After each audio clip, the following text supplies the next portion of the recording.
All right. Hello and welcome to our college application workshop brought to you by F.I.E.R.C.E Retention Team. We are all super excited to share with all of you some insight on navigating the college application process, as well as having a clear understanding of yourself as an applicant. So we as a retention team, we will be the main link between y'all and Fierce as you go on your college application journey. So let's meet the team. So my name is Vincent. I go by Vince, he, him, his. I'm currently the retention director. I'm a second year pre-med chemistry major with an Asian American studies minor. Hi, I'm Venezia. You can call me V. I am the transfer coordinator. My pronouns are she, her, hers, and I am a fourth year biological anthropology major with an applied psych minor. Hey guys, I'm Ethan Shivi. My pronouns are he, him, his. I will be your professional development coordinator. I am a third year pharmacology major with a minor in secondary education. All right, so we are the retention team. We're so excited to work with all of you and get to know y'all as you navigate this process. So most high school seniors will be applying to 3 institutions. That will be the Cal State Apply, the UC application, and the Common App. Now the Cal State Apply will have 1 application for as many CSUs you want to apply for. The UC application will be the same as a CSU, where you have 1 application and you submit it to however many UC campuses you want. Now the Common App will have 1 general application to over 800 institutions worldwide. Those institutions will be public, private, international, you name it. Mostly the university that you're thinking about will be on the Common App. So now we're moving on to the core application checklist. Now the 9 check boxes on the left will be all of your information about your education and all of your personal information. So going down the list of 9, we have your unofficial transcripts. That is important you get from your high school because you will need to input all of your courses you've taken and your GPA as well. Next, we have your test scores, your SAT, ACTs, and your APs. Now this year, the UC application, they are taking the SATs and ACTs as optional. And most common application universities are taking them as optional as well. Third, you will need your social security number. You would probably get that from your parents, your citizenship status, a method of payment, usually a credit card or debit card, your parents' information, such as their citizenship status, their annual income, and their employment background. An optional checkbox is for students that are coming from a California public school because they will request for a public school ID. Now, from these 9 general checkboxes, us as the retention team recommend these 3 things. So when you're doing the application, we really recommend that you do the application with a parent or guardian. We say this because when you are entering your parents' citizenship status, annual income, and employment background, they would love to keep it discreet from the kids. Most parents would do that. Second, we would like that you would have a prepared list of colleges and majors you are thinking about. This is important because there are thousands of colleges around the world, and the limiting factor on your application is the cost and time. We would drastically want you to reduce the amount of time spent on your essays, and we would like to limit your parents' credit card payments for all these application fees. Third is we would like you to apply early and to double check your information. Now, the application season is right in the middle of holiday season, such as Thanksgiving, Christmas, Black Friday, New Year's. Usually deadlines span along that timeline. And we would like you to do it before Thanksgiving so you don't have to worry about it and live stress-free for Thanksgiving, Christmas, and New Year's. Secondly, we have important items and application-specific documents. So for the UCs and the Common Apps, they will ask for a list of activities because they want to know you more of a person beyond all of your educational achievements. The list of activities that they will probably ask for will be your work, family responsibilities, extracurricular activities, your sports if you volunteer, and any awards and accomplishments that you've received over the years.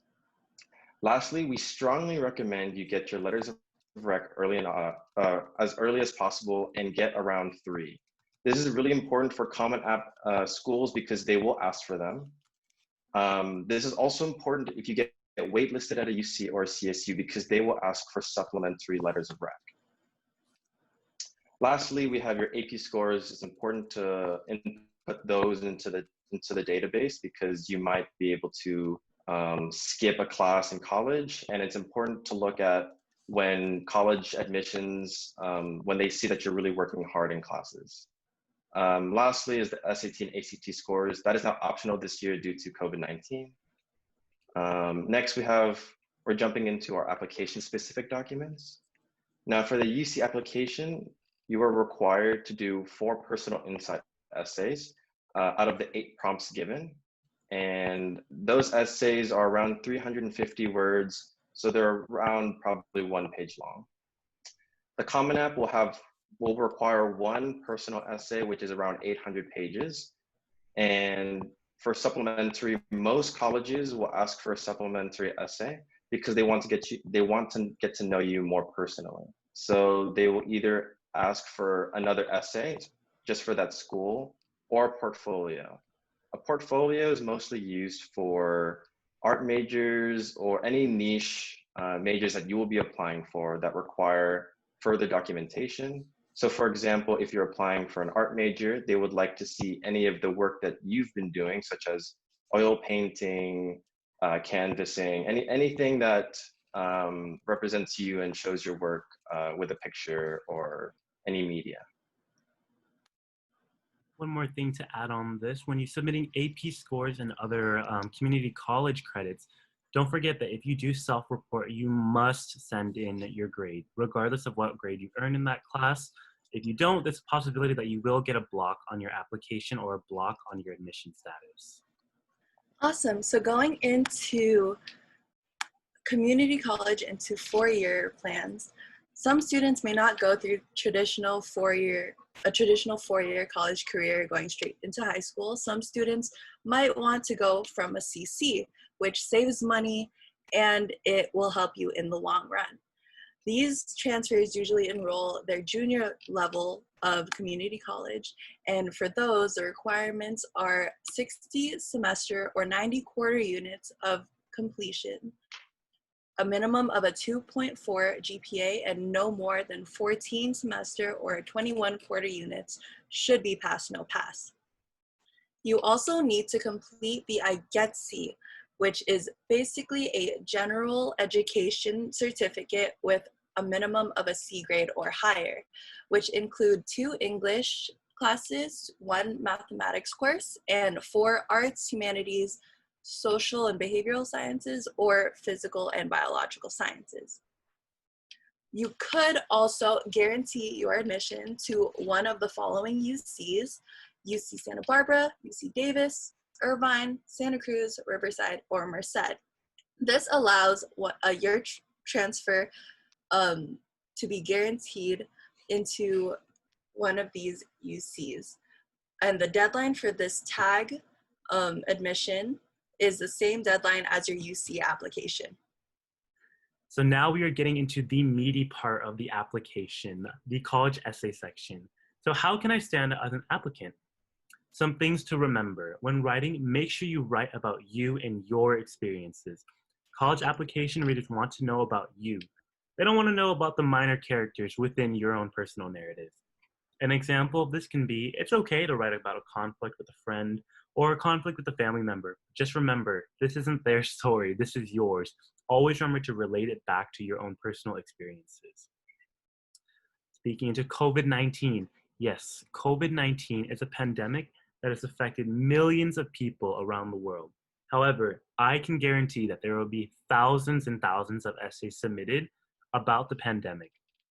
Now, if you will be writing about COVID-19, that's totally fine. Just make sure you try to personalize it and focus it on your experiences during the pandemic and how it has affected you and how you have moved forward from it.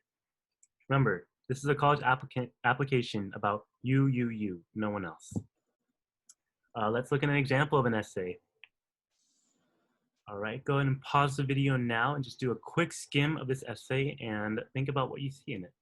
All right, now that you've read through the essay, some things to point out is that at first, it kind of seems like it's not really focusing much on the applicant itself, but rather on the dad.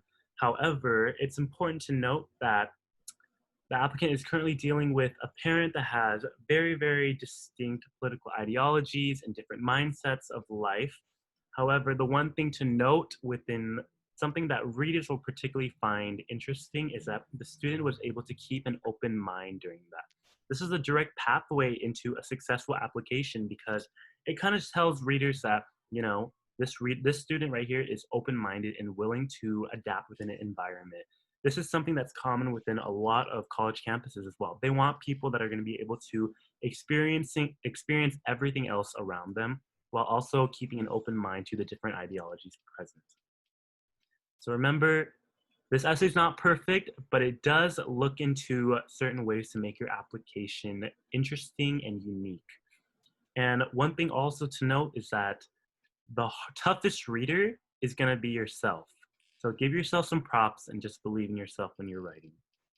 So what about your extracurricular activities? Colleges want to learn about more than just your GPA, your test scores. They want to learn about you. What have you done during your high school experience that makes you stand out? Colleges are looking for well-rounded individuals. What are you passionate about? Whether it be an athletic team, debate team, cultural club, or performing arts, write about it. Talking about what you're passionate about shows that you have character and shows that you have enthusiasm for something other than your education. What makes you unique, and keep it personal. If you have any leadership skills or volunteer positions, such as being president of a club or captain of a team, or volunteering for an organization, colleges want to hear what you have done in your life that can contribute to those around you. You can also talk about your goals in life, where you see yourself in 5 years, 10 years, talk about it. What you want to avoid, though, is having a cliche or generic topic. You have to keep it personal to what your story is.